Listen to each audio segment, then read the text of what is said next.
Olá, oitavo ano, tudo bom com vocês? Eu sou a professora Cristiane e hoje, em nossa aula de gramática, nós vamos começar a ver vozes verbais. E aí, como é que anda essa matéria? Vamos ver? Tenho certeza que vocês vão entender rapidinho. Vamos lá.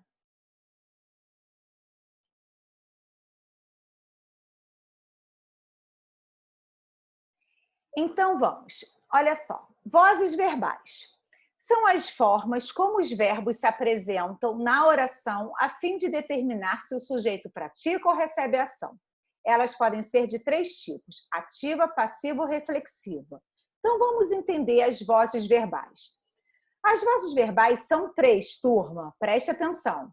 Voz ativa é quando o sujeito pratica a ação. O aluno fez a redação. Cadê o sujeito dessa frase? Não é aluno? Não é ele que está praticando a ação? Então, eu tenho a voz ativa. Primeira coisa, identifica o sujeito. Se o sujeito estiver praticando a ação, vai ser o quê? Voz ativa. Agora, voz passiva. A redação foi feita pelo aluno. Qual é o sujeito dessa frase? A redação. Mas a redação é um sujeito agente, ou seja, aquele que pratica a ação, ou é um sujeito paciente, aquele que sofre a ação? Claro que a redação é um sujeito paciente. A redação foi feita pelo aluno. Quem praticou a ação aí? Não foi o aluno? Logo, o pelo aluno é o agente da passiva, aquele que pratica a ação na voz passiva. Então, quando eu tiver um sujeito paciente, aquele que sofre a ação, eu vou ter o quê? Uma voz passiva. Ele se feriu com a faca. Aí eu tenho uma voz reflexiva. Por que eu tenho uma voz reflexiva aí? Porque ele se feriu com a faca, ele realizou duas ações. Ele se feriu e foi ferido. Então, se eu tenho duas ações numa mesma frase, numa mesma oração, esse verbo está praticando a ação duas vezes, tanto de praticar quanto de sofrer, eu vou ter uma voz reflexiva, tá bom? Agora vamos falar mais um pouquinho da voz ativa. Na voz ativa, o sujeito é agente, ou seja, pratica a ação. Vamos ver aqui nos exemplos. Camila lavou a louça. Quem lavou a louça? Camila. Logo, aqui nós temos uma voz ativa, porque a Camila é o sujeito e ela está praticando. Comemos uma deliciosa torta. Quem comeu a deliciosa torta? Nós. Não fomos nós que comemos? Nós que estamos praticando? Porque aí nós temos um sujeito desinencial, mas não deixa de mostrar que nós que estamos praticando. Logo aí, eu tenho também uma voz ativa, que o sujeito ele é agente.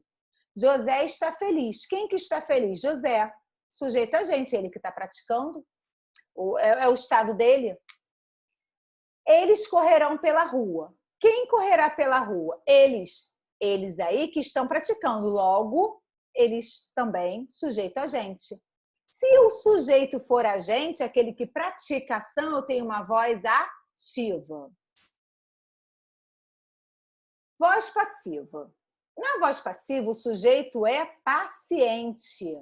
Você já sabe que o sujeito paciente é aquele sujeito que vai receber a ação, certo?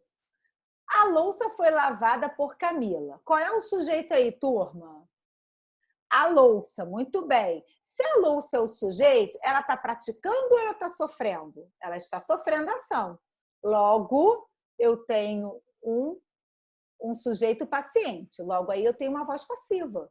Aumentou-se a vigilância desde ontem. Aumentou-se a vigilância desde ontem. Qual é o sujeito aí? A vigilância. Mas é um sujeito o quê? Paciente. Porque a vigilância ela foi aumentada por alguém, certo? Então, a vigilância é um sujeito paciente, que está o quê? Sofrendo a ação. Logo aí eu tenho uma voz passiva.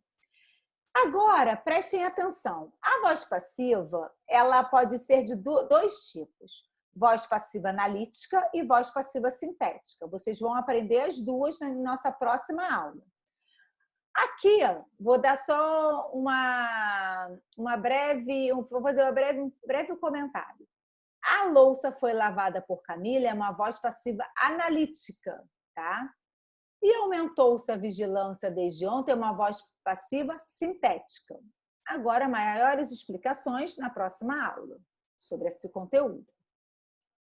Agora aqui, nós temos também a voz reflexiva.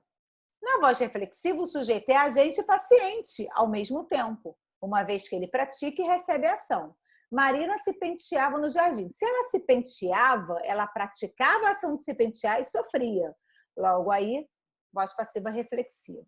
Eu me cortei com a tesoura. Mesma coisa. Eu me cortei com a tesoura. Eu pratiquei e sofri a ação.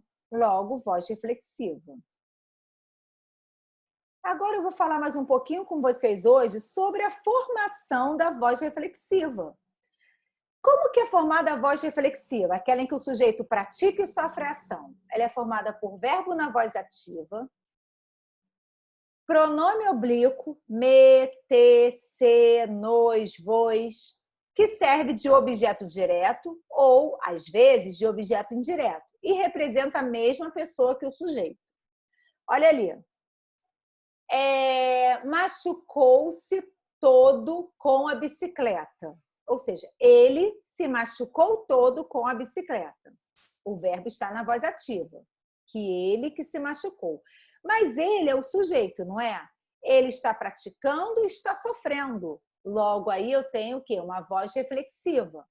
Olhei-me ao espelho. Eu estou praticando e estou sofrendo a ação de me olhar? Logo, voz reflexiva.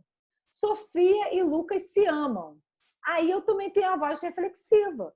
Por quê? A Sofia e o Lucas, eles se amam, ou seja, um ama o outro. Se um ama o outro, tem uma voz o quê? Reflexiva, porque eles praticam e sofrem a ação. Há autores que chamam de voz reflexiva recíproca, né? Porque um está refletindo no outro. Mas apenas voz reflexiva está correto também, não deixa de ser. Tá legal? Então, turma, hoje, né, vocês viram a diferença das 3 vozes verbais: voz ativa, voz passiva e voz reflexiva. Voz ativa, o sujeito ele é agente, ele pratica ação. Voz passiva, o sujeito é paciente, ele sofre ação. E a voz reflexiva, o sujeito ele pratica e sofre ação. Tá legal? Então, um grande beijo para vocês e até a nossa próxima aula, que eu vou falar com vocês sobre a voz passiva analítica e a voz passiva sintética. Beijos, tchau, tchau.